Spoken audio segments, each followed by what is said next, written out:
हरिओम। सनातन podcast में आपका हार्दिक स्वागत है। हम अपनी रामचरितमानस श्रृंखला को आगे बढ़ाएंगे। हरिओम। आज की चर्चा का आरंभ हम एक बहुत ही, मैं कहूँगा, एक मौलिक प्रश्न से करते हैं। जी। जीव का परम स्वार्थ क्या है? हम सब अपने जीवन में कुछ ना कुछ स्वार्थ के लिए ही तो कर्म करते हैं। बिल्कुल, पर क्या वो स्वार्थ सच में हमारा स्वार्थ है या वो हमें परमार्थ से दूर ले जा रहा है? गोस्वामी जी इसी पर प्रकाश डालते हैं। हाँ, वे कहते हैं कि सच्चा स्वार्थ तो कुछ और ही है। जी। वे लिखते हैं, स्वार्थ सांच जीव कहूं एहा, मन करम बचन राम पद नेहा, सोई पावन सोई सुभग शरीरा। जो तनु पाए भजिय रघुमीरा। कितनी कितनी सरल और कितनी गहरी बात है ना? मतलब जीव का एक ही सच्चा स्वार्थ है, मन, वचन और कर्म से श्रीराम के चरणों में प्रेम, बस, और कुछ नहीं। और फिर वो इसी बात को शरीर से जोड़ती हैं कि वही शरीर पवित्र है, वही सुंदर है, जिसे पाकर श्री रघुबीर का भजन किया जाए। नहीं तो शरीर कितना भी सुंदर हो, बलवान हो, यदि हरि भजन में नहीं लगा तो वो व्यर्थ है। तो इसका मतलब ये हुआ कि अगर किसी को, मान लीजिए, ब्रह्मा के समान शरीर भी मिल जाए पर उसमें राम भक्ति नहीं है तो वो निरर्थक है। कोई भी कवि, कोई भी पंडित उसकी प्रशंसा नहीं करेगा। अच्छा। काकभूषुंडी जी स्वयं यही बात गरुड़ जी से कहते हैं। वे कहते हैं कि देखो, मेरा मरण तो मेरी इच्छा पर है। हाँ, इच्छा मृत्यु का वरदान है उन्हें। जी, पर मैं ये शरीर नहीं त्यागता। क्यों? क्योंकि इसी शरीर में, मेरे हृदय में राम भक्ति जागी। इसीलिए ये शरीर मुझे परम प्रिय है। और फिर वे वेदों का प्रमाण देते हैं कि बिना शरीर के भजन संभव भी तो नहीं है। सही बात है, ये शरीर एक साधन है, भक्ति का माध्यम है। बिल्कुल। और फिर वो अपने पूर्व जन्मों को याद करते हैं, जब वो राम विमुख थे। उस समय उनकी क्या दशा की? वो कहते हैं कि उस समय मोह ने मेरी बहुत दुर्दशा की। मैं सच कहता हूँ, श्री राम से विमुख होकर मैं कभी सुख से सोया नहीं। अनेकों योनियों में भटके होंगे। हाँ, अनेकों योनियों में भटकता रहा। नाना प्रकार के योग, जप, तप, यज्ञ, दान, सब कुछ करके देख लिया, पर वो शांति नहीं मिली। वो आनंद, वो शांति कभी नहीं मिली जो अब श्री राम की भक्ति में है। और ये सब हुआ कैसे? भगवान शिव की कृपा से। शिव जी की कृपा से। जी, उनकी कृपा से ही मेरी बुद्धि को मोह ने नहीं घेरा और मुझे अपने बहुत से जन्मों की बातें याद हैं। और यहीं से वो पृष्ठभूमि तैयार होती है। जी, जहां वो अपने पहले जन्म की कथा सुनाना शुरू करते हैं। वे कहते हैं, प्रथम जन्म के चरित अब कहूं, सुनहु बिहेस। सुनी प्रभु पद रति उपजई, जाते मिटही कलेश। 96 का। वाह! मतलब, हे पक्षीराज गरुड़, अब मैं अपने पहले जन्म का चरित सुनाता हूँ, जिसे सुनने मात्र से प्रभु के चरणों में प्रेम उत्पन्न होता है और सारे क्लेश मिट जाते हैं। जी, फिर वे कथा आरंभ करते हैं। पूरव कल्प एक प्रभु, जुग कलिजुग मलमूल। नर अरु नारी अधर्मरत, सकल निगम प्रतिकूल। 96 ख। मतलब, पूरव के एक कल्प में पापों का जो मूल है, कलयुग, वो चल रहा था। और उस युग में सभी स्त्री पुरुष अधर्म में लगे थे। हाँ, और वेदों का, वैदिक मर्यादाओं का विरोध करते थे। तो उस घोर कलयुग में उनका जन्म कहाँ और किस रूप में हुआ था? वे बताते हैं कि उस कलयुग में उनका जन्म हुआ अयोध्यापुरी में। अयोध्या में? जी, अयोध्या में, एक शूद्र का शरीर पाकर। और देखिए, वे मन, वचन, कर्म से शिवजी के अनन्य सेवक थे। अच्छा, शिव भक्त थे। शिव भक्त तो थे, पर भीतर अहंकार का अंधकार था। वे दूसरे देवताओं की निंदा करते थे और खुद को बहुत बड़ा शिव भक्त मानकर दंभ में डूबे रहते थे। उनके स्वभाव का भी गोस्वामी जी ने बड़ा सटीक वर्णन किया है। हाँ, वे कहते हैं, धन मद मत्त परम बाचाला, उग्र बुद्धि उर दंभ विशाला। यानी धन के मद में चूर, बहुत बोलने वाले, बाचाल, और बुद्धि भी बड़ी उग्र, मतलब क्रोधी। जी, और हृदय में विशाल दंभ। पर सबसे बड़ी विडंबना क्या थी? क्या?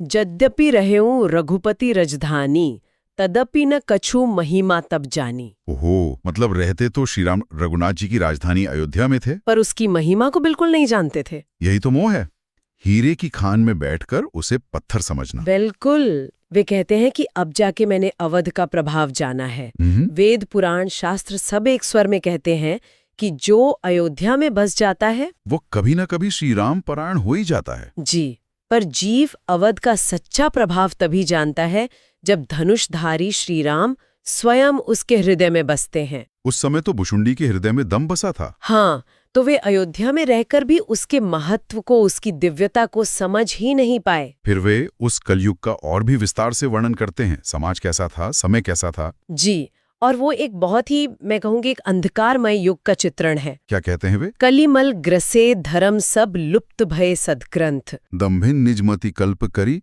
प्रगट किए बहुपंथ। 97 क। यानी कलयुग के पापों ने सारे धर्मों को ग्रस लिया था, सद्ग्रंथ लुप्त हो गए थे।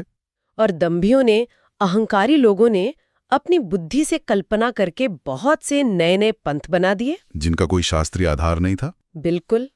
फिर वे सामाजिक व्यवस्था के बारे में बताती हैं। बरन धर्म नहीं आश्रम चारी, श्रुति विरोध रत सब नर नारी। द्विज श्रुति बेचक भूप प्रजासन, कौन मानी निगम अनुशासन। ये तो बड़ी भयावह स्थिति है। न वर्ण धर्म का पालन हो रहा था, न चारों आश्रमों की कोई मर्यादा थी। सब स्त्री पुरुष वेद का विरोध करने में लगे थे। और ब्राह्मण, वे वेदों को बेचने वाले बन गए थे। और राजा प्रजा का भक्षक हो गया था। वेदों की आज्ञा कोई नहीं मानता था। समाज के मूल्य तो जैसे पूरी तरह से उलट गए थे। पूरी तरह से। और आगे जो वर्णन है वो तो आज के समय में भी बहुत प्रासंगिक लगता है। अच्छा। वे कहती हैं, मार्ग सोई जा कहूं जो भावा, पंडित सोई जो गाल बजावा। यानी जिसको जो अच्छा लगे वही सही मार्ग है। कोई शास्त्र नहीं, कोई मर्यादा नहीं। और पंडित कौन? जो केवल डींगे हाके बड़ी बड़ी बातें करे। मिथ्यारंभ दम्भरत जोई, ताकऊ संत कहे सब कोई। जो आडंबर करे, दंभ में डूबा हो, उसी को सब लोग संत कहने लगे। सोई सयान जो परधनहारी, जो करदम्भ सो बड़ा आचारी। सोचिए, जो दूसरे का धन हर ले वही बुद्धिमान, जो झूठ बोले दंभ करे वही बड़ा आचारी, और जो आचारहीन है, वेद मार्ग को त्यागे हुए हैं, वही ज्ञानी और वैरागी माना जाता है। जिसके नाखून बड़े बड़े हैं, जटाएं लंबी लंबी हैं, बस वही तपस्वी है। सब कुछ बाहरी दिखावे पर आ गया था।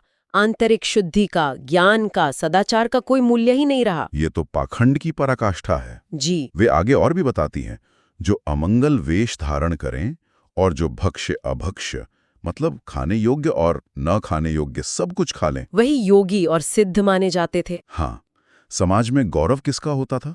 जो दूसरों का अहित करे। और कुशल वक्ता कौन कहलाता था? जो मन, वचन और कर्म तीनों से जूता हो। हे भगवान। और पारिवारिक संबंधों का क्या हाल था? लगता है वहां भी पतन चरम पर था। निश्चित रूप से। जब समाज का आधार ही हिल जाए तो परिवार कैसे बचेगा? गोस्वामी जी लिखते हैं, नारी बिबस नर सकल घुसाई, नाचे ही नट मरकट की नाई। पुरुष स्त्रियों के पूरी तरह वश में होकर बाजीगर के बंदर की तरह नाचते थे। और सामाजिक व्यवस्था ऐसी उल्टी कि शूद्र द्विजह उपदेश ही ज्ञाना, मेली जनेऊ लेही कुदाना। शूद्र ब्राह्मणों को ज्ञान का उपदेश देते थे, जनेऊ पहनकर कुत्सित दान लेते थे। पारिवारिक संबंधों में भी यही गिरावट थी। हाँ, गुण मंदिर सुंदर पति त्यागी, भजहि नारी पर पुरुष अभागी। अभागिनी स्त्रियां गुणी पति को त्याग कर पर पुरुष का सेवन करती थी। सुहागिनें आभूषण रहित रहती, पर विधवाएं नित्य नया श्रृंगार करती। गुरु शिष्य का संबंध भी विकृत हो गया था। बिल्कुल। गुरु शिष्य का धन तो हर लेता था, पर उसका शोक, उसका अज्ञान नहीं हरता था। ऐसा गुरु घोर नरक में पड़ता है। और माता पिता? वे बच्चों को बस वही धर्म सिखाते थे जिससे पेट भर सके। शिक्षा का उद्देश्य बस उदर पूर्ति रह गया था, चरित्र निर्माण नहीं। उस समय वर्ण व्यवस्था पर भी एक बड़ा तीखा कटाक्ष है। हाँ, वो पंक्ति देखिए, वो उस समय के सामाजिक संघर्ष को दिखाती है। बाधिन शूद्र दुजन सन, हम तुमते कछु घाटी। जाने ही ब्रह्म सो विप्रवर, आँखी देखा वहीं डांटे। अर्थात शूद्र ब्राह्मणों से विवाद करते थे कि हम तुमसे क्या कम है। और तर्क क्या देते थे? कि जो ब्रह्म को जानता है वही श्रेष्ठ ब्राह्मण है। ऐसा कहकर उन्हें डांटते थे, आंखें दिखाते थे। बात तो सही है कि ब्रह्म को जानने वाला ही श्रेष्ठ है, पर उसका प्रयोग ज्ञान के लिए नहीं, अहंकार और द्वेष के लिए हो रहा था। ये सब सुनकर तो मन में बड़ी निराशा होती है। क्या उस युग में कुछ भी अच्छा नहीं था? केवल अंधकार ही अंधकार। और यहीं पर गोस्वामी जी कलयुग की सबसे बड़ी आशा, सबसे बड़ा प्रकाश दिखाते हैं। अच्छा। इतना भयानक वर्णन करने के बाद काकभूषुंडी जी कहते हैं, सुनु ब्यालार काल कली, मल अवगुण आगार। गुनाओं बहुत कलयुग कर, बिनु प्रयास निस्तार। 10-2 क। अद्भुत। मतलब हे सर्पों के शत्रु गरुण जी, सुनिए, कलयुग पाप और अवगुणों का घर है, इसमें कोई शक नहीं। पर इसमें एक बहुत बड़ा गुण भी है। और वो ये है कि इसमें बिना किसी विशेष परिश्रम के ही मोक्ष मिल जाता है। जी, यही कलयुग की महिमा है। कृतयुग त्रेतान द्वापर पूजा मख अरुजोग। जो गति होई सो कली हरिनाम ते पावही लोग 10:2 ख। जो गति सतयुग में कठिन ध्यान से, त्रेता में बड़े बड़े यज्ञों से और द्वापर में विधि विधान से की गई पूजा से मिलती है। वही गति कलयुग में केवल भगवान का नाम लेने से मिल जाती है। केवल हरि नाम से। कलयुग में योग यज्ञ ज्ञान ये सब मार्ग बहुत कठिन है और उनमें पाखंड की आशंका भी ज्यादा है। बिल्कुल, इसलिए केवल राम का गुणगान ही एकमात्र आधार है। और एक और विशेष बात का भी उल्लेख है जो मानसिक कर्मों से जुड़ी है। जी, ये तो कलयुग में भगवान की विशेष करुणा का प्रतीक है। कली कर एक पुनित प्रतापा, मानस पुण्य होई नहीं पापा। मतलब कलयुग का एक पवित्र प्रताप ये है कि मानसिक पुण्य तो लगते हैं पर मानसिक पाप नहीं लगते। इसका अर्थ क्या हुआ? मतलब अगर कोई मन में किसी अच्छे काम का विचार करे तो उसका पुण्य उसे मिल जाता है, और अगर मन में कोई बुरा विचार आ जाए तो जब तक वो उसे कर्म में न बदले तब तक उसका पाप नहीं लगता। ये कलयुग के जीवों पर भगवान की विशेष कृपा है। इसीलिए काकभूषुंडी जी कहते हैं कि यदि मनुष्य विश्वास करे तो कलयुग जैसा दूसरा कोई युग नहीं है। सही बात है। तो कलयुग का इतना विस्तृत वर्णन करने के बाद अपनी कथा पर लौटते हुए भुषुंडी जी आगे क्या बताते हैं? वे अपनी कथा को आगे बढ़ाते हुए कहते हैं, तही कलिकाल बरस बहु बसेओ अवध बेहजीस, परेउ दुकाल विपत्ति बस तब मैं गयूं विदेश। 104 ख। यानी उस कलिकाल में वे बहुत वर्षों तक अयोध्या में रहे। फिर एक बार भयंकर अकाल पड़ा। जी, तब वे विपत्ति के मारे विदेश यानी उज्जैन चले गए। उज्जैन? हाँ, वहां कुछ समय बाद उन्होंने कुछ संपत्ति कमाई और फिर से अपनी पुरानी वृत्ति के अनुसार अहंकार पूर्वक भगवान शंकर की सेवा करने लगे। और वहीं उनकी भेंट अपने गुरु से हुई। जी, जो उनके जीवन का एक निर्णायक मोड़ था। कौन थे वे? वे बताती हैं कि वहां एक परम साधु ब्राह्मण थे जो वेद की विधि से शिवजी की पूजा करते थे। वे शंभू के उपासक तो थे पर श्री हरि के निंदक नहीं थे। ये एक बहुत बड़ा गुण है। बहुत बड़ा। भुषुंडी जी कहते हैं कि मैं कपट पूर्वक उनकी सेवा करने लगा। वो ब्राह्मण बड़े दयालु थे। उन्होंने इनके बाहरी व्यवहार को देखकर, हाँ, बाहरी नम्रता को देखकर उन्हें पुत्र की तरह मान लिया और पढ़ाना शुरू किया। तो गुरु ने उन्हें दीक्षा भी दी। जी, वे कहते हैं, शंभु मंत्र मोहि द्विजबर दीन्हा, शुभ उपदेश विविध विधि कीन्हा। गुरु ने शिव मंत्र दिया, अनेक उपदेश दिए। जपो मंत्र शिव मंदिर जाई, हृदयों दंभ अहमिति अधिकाई। पर हृदय में तो दंभ और अहंकार भरा था। वो मंत्र और उपदेश पाकर और भी बढ़ गया। गुरु की कृपा भी उनके अहंकार को और बढ़ा बैठी। वे खुद स्वीकार करते हैं, मैं खल मल संकुल मति नीच जाति बस मोह, हरिजन द्विज देखें जरों करूं विष्णु कर द्रोह। मतलब मैं दुष्ट पापमयी बुद्धि वाला मोह के वश में होकर श्रीहरि के भक्तों और ब्राह्मणों को देखकर जल उठता था और भगवान विष्णु से द्रोह करता था। जी। और गुरुदेव पर इसका क्या प्रभाव होता था? वे तो सब देख ही रहे होंगे। वे सब देख रहे थे और बहुत दुखी भी थे। गुरु नित मोही प्रबोध दुखित देखी आचरण मम, मोही उपजई अति क्रोध दंभी ही नीति के भावई। 105 ख। गुरु मेरे आचरण से दुखी होकर मुझे रोज समझाते थे, पर मुझे उल्टा क्रोध आता था। क्योंकि दंभी व्यक्ति को नीति की बातें अच्छी नहीं लगती। उसे लगता है कि उसका अपमान हो रहा है। तो गुरु ने उन्हें मुख्य उपदेश क्या दिया? एक बार गुरु ने उन्हें विशेष रूप से बुलाकर समझाया और जो मुख्य उपदेश दिया वो शैव और वैष्णव मत के समन्वय का सार है। क्या कहा उन्होंने? उन्होंने कहा, शिव सेवा कर फल सुतसोई, अविरल भक्ति राम पद हुई। हे पुत्र, शिव सेवा का सच्चा फल यही है कि श्री राम के चरणों में अटूट भक्ति हो। राम ही भजई तात शिवधाता, नर पामर के केतिक बाता। जब स्वयं शिवजी और ब्रह्मा जी भी श्री राम को भजते हैं तो एक साधारण मनुष्य की क्या गिनती। उन्होंने और भी कठोरता से कहा, अरे अभागे, जिनसे ब्रह्मा और शिव प्रेम करते हैं तो उनसे द्रोह करके सुख चाहता है। और जब गुरु ने शिवजी को हरि का सेवक कहा तो भुषुंडी का हृदय जल उठा। उनके दंभ को बहुत बड़ी चोट लगी। और इस उपदेश का भुषुंडी पर क्या प्रभाव पड़ा? कोई सकारात्मक प्रभाव नहीं पड़ा। वे कहते हैं, नीच जाति का मैं विद्या पाकर वैसा ही अहंकारी और विषैला हो गया। जैसे दूध पिलाने से सांप और विषैला हो जाता है। बिल्कुल।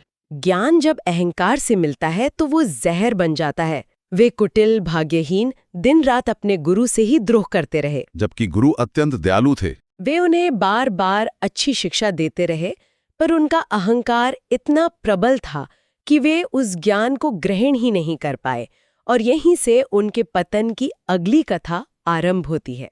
तो हमें आशा है कि आपको हमारी आज की चर्चा पसंद आई होगी। सनातन धर्म से संबंधित ऐसी ही और चर्चाओं के लिए हमारे चैनल को अवश्य सब्सक्रिप्शन लें। धन्यवाद। जय श्री राम। जय श्री राम।